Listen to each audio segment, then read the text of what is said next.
നിങ്ങൾക്ക് രോഗികളെ സഹായിക്കാൻ പറ്റുമായിരിക്കെ ഞാൻ പള്ളിയിൽ പോയിട്ട് ഇരുന്നോളാം എന്ന് പറയരുത്. ഏതുപോലെ നല്ല മസിലുള്ള ചെറുപ്പക്കാർ, നല്ല ജിമ്മിനൊക്കെ പോകുന്ന ചെറുപ്പക്കാർ, അവരൊക്കെ വല്ല ചാക്കും പിടിക്കാൻ കിട്ടാറുണ്ടോ? വല്ല മയ്യത്ത് കെട്ടിൽ പിടിക്കാൻ കിട്ടാറുണ്ടോ ഈ മസിലൊക്കെ ഉള്ള ചെക്കന്മാര്?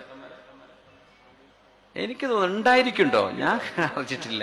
സാധാരണഗതിയിൽ അതൊക്കെ മസിലൊക്കെ കാണിച്ച് ഇങ്ങനെ ആ ടൈറ്റ് ടീഷർട്ടൊക്കെ ഇട്ട് ഇങ്ങനെ നടക്കുമ്പോ ഒരു ഭയങ്കര ഗെറ്റപ്പിൽ നടക്കുക എന്നല്ലാണ്ട് ആ മസിൽ കൊണ്ട് ഏതെങ്കിലും ഒരു ബെഞ്ച് എടുത്തുവെക്കാൻ പോലും നമ്മുടെ പ്രവർത്തകന്മാരുടെ കൂടെ കാണാറില്ല. എന്തിനാ പിന്നെ ആ മസിലൊക്കെ? സമൂഹത്തിന് ഉപകാരപ്പെടണ്ടേ, മനുഷ്യർക്ക് ഉപകാരപ്പെടണ്ടേ?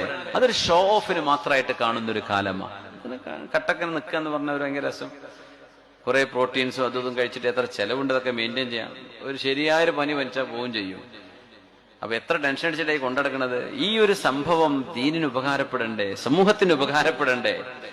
ആരോഗ്യമുള്ള ആളുകളെ ഞാൻ പോയിട്ട് ഖുർആൻ ഓതിരുന്നോളും എന്നല്ല പറയേണ്ടത്. അവരുടെ ആരോഗ്യം സമൂഹത്തിന് ചെലവഴിക്കണം. അള്ളാഹു സമ്പത്ത് കൊണ്ട് അനുഗ്രഹിച്ച മുതലാളിമാർ ഒരു പറയാ, ഞാൻ എന്ന് ഒരാഴ്ചയിൽ ഖത്തം തീർക്കാൻ തീരുമാനിച്ചു, അത് മാത്രമേ ഞാൻ ചെയ്യുള്ളൂ. നിങ്ങൾ അതല്ല ചെയ്യേണ്ടത്. നിങ്ങളുടെ പിശുക്ക് എന്ന് പറഞ്ഞ സാധനത്തെ ഇല്ലായ്മ ചെയ്ത് ദാനധർമ്മം ചെയ്യലാണ് നിങ്ങൾക്ക് ശ്രേഷ്ഠമായത്. അത് നിങ്ങൾ ചെയ്യണം. എന്തേ? അള്ളാഹു നിങ്ങൾക്ക് അതിന് സൗകര്യം ചെയ്തിട്ടില്ലേ? ആരോഗ്യമുള്ള ആളുകൾ ആരോഗ്യം കൊണ്ട് അള്ളാഹു ഖിദ്മത്ത് ചെയ്യണം. സമയമുള്ളവർ സമയം കൊണ്ട്, ടെക്നോളജി IT സവ്വികളായ മക്കളെ അത്തരം കാര്യങ്ങൾ നമ്മുടെ സമൂഹത്തിന് വിദ്യാഭ്യാസ രംഗങ്ങളിൽ അത് ഇംപ്ലിമെന്റ് ചെയ്യണം, സഹായിക്കണം. അവരുടെ കോൺട്രിബ്യൂഷൻ ഉണ്ടാവണം.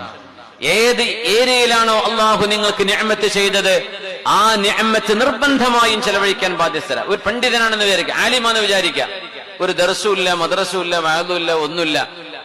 അവര് തീരുമാനിച്ചു ഞാൻ എപ്പോഴും ദിക്ർ ചൊല്ലി ഇങ്ങനെ ഇരുന്നോളാം, ഇനി അങ്ങനെയാണ്. ഇപ്പൊ ത്വരീഖത്തിലേക്ക് കൂടുന്ന ആളുകളെ, ത്വരീഖത്ത് അള്ളാഹുവിന്റെ സ്വർഗത്തിലേക്കുള്ള വഴിയാണ്. നല്ല ത്വരീഖത്ത് കിട്ടിക്കഴിഞ്ഞാൽ, പക്ഷെ അത് കിട്ടുമ്പോ ചില ആളുകളെങ്കിലും ഉൾവലിയുന്നതായിട്ട് കാണുന്നുണ്ട്. എങ്ങനെ? ഒരു മൂലയിൽ ഇങ്ങനെ നിൽക്കുക, അങ്ങനെയല്ല.